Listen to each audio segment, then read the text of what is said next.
Now, without spending too much time on this, I want to briefly point out that OWASP regularly publishes a list of the top 10 most important uh, web vulnerabilities. Okay, and unfortunately the entire proper documentation is a little bit older, so I'm quoting from the report in 2017, but the actual top 10 is I think still maintained every year.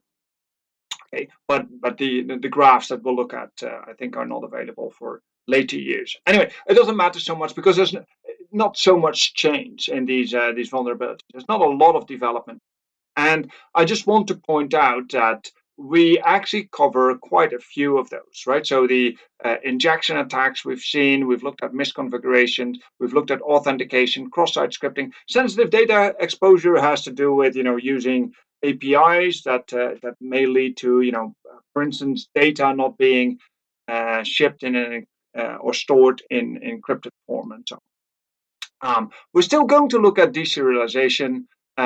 We didn't look at external XML external entities. That's one thing. Using components with known vulnerabilities. Well, we'll see a few more examples of that, but we already looked at PHP registered globals, right? So which is old and well known, but still some sites have this turned on. We've looked at access control, and we didn't look too much at insufficient logging and monitoring, but we did look at bad logging and monitoring to some extent. But I don't want to go through each of these categories in great detail. What I want to do is have a look at. Oh, here is the full explanation of each of them, and I said I didn't want to do that in this video. Have a look at this in your own time. What I did want to look at is this graph here, okay, because it shows a number of interesting things. It tries to assess the risk associated with a particular class of vulnerability. Right? And risk, of course, is determined by how many of these vulnerabilities there are, how easy it is to exploit them, and the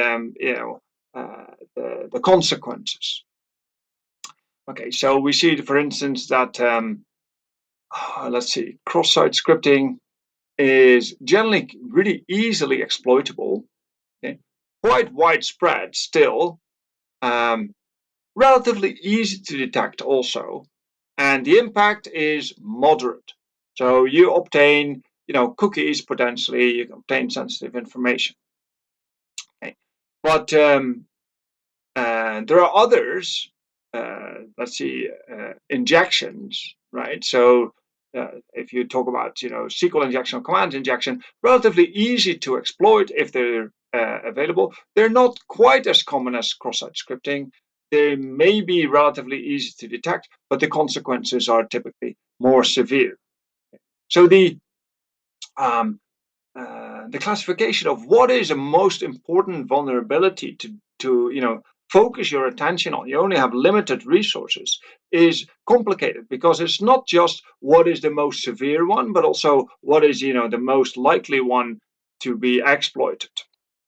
Okay, so OWASP is trying to classify this, but this is the same sort of exercise that we, as a security expert in an organization, will have to go through all the time. Which exploits, which vulnerabilities, which patches should we focus on? And typically there's some triaging going on before you decide which vulnerability to patch.